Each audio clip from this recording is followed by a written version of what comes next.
সুপ্রিয় শ্রোতা, আশা করি ভালো আছেন। আজকে ছোট্ট একটা গল্প নিয়ে হাজির হলাম।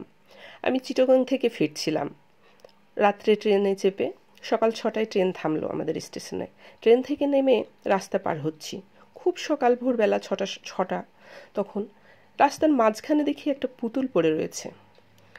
আমি পুতুলটার দিকে তাকালাম। বেশ দামি পুতুল বলে মনে হলো। আমি হাতে তুলে নিলাম।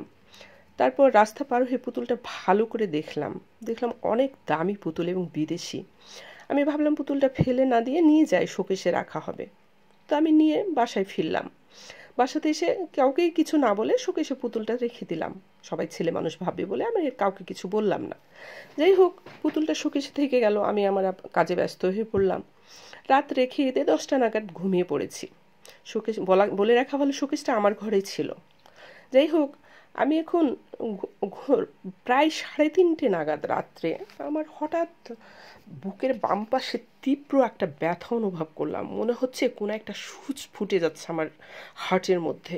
আমি প্রচণ্ড ব্যথায় কুঁকিয়ে উঠে হাত চাপা দিলাম সেই জায়গাটায়। তো আমার হাতের নিচে কিছু একটা পড়লো। আমি তাড়াতাড়ি বেড সুইচটা অন করলাম। বেড সুইচ অন করে আমি তাকাতে যা দেখলাম তাতে আমার রক্ত হিম হয়ে গেল। আমার ভালো করে মনে আছে আমি পুতুলটা শোকেসে রেখেছিলাম, কিন্তু সেটা আমার বুকের উপর এলো কিভাবে? আমি সেটা হাতের মুঠোয় বুকের উপর থেকে টেনে বুকের দিকে তাকাতেই দেখি সাদা শার্ট পরেছিলাম, বাম পাশটা রক্তে ভেজা। আমি আশ্চর্য হয়ে বোতামটা খুলে বুকের দিকে তাকাতে দেখি সেই জায়গাটা সামান্য ফোঁটা, মনে হচ্ছে কোনো তীক্ষ্ণ দাঁত ঢুকে যেভাবে ফুটে যায় ওইরকম ফুটা। আর সেখান দিয়ে চুইয়ে চুইয়ে রক্ত পড়ে আমার জামাটা ভিজে গেছে এবং পড়ছে রক্ত অলরেডি।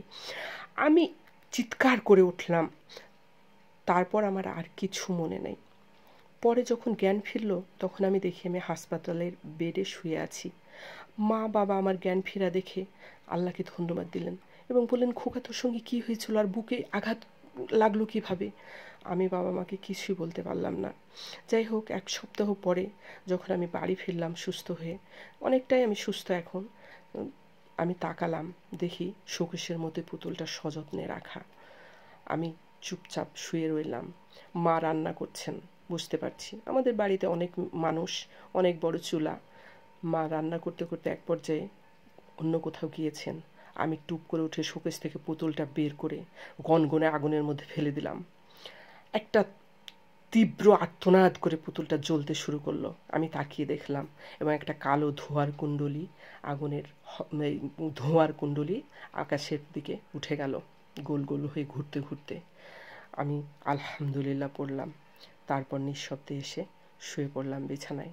বিকেলের দিকে মা বললেন, কিরে এখন কেমন লাগছে তোর শরীর? আমি বললাম, মা এখন আমার অনেকটাই সুস্থ মনে হচ্ছে আমার সঙ্গে কিছুই হয়নি। মা হাসলেন। আমি মাকে বলি নাই ঘটনাটা, মা ভয় পাবেন ভেবে। ধন্যবাদ।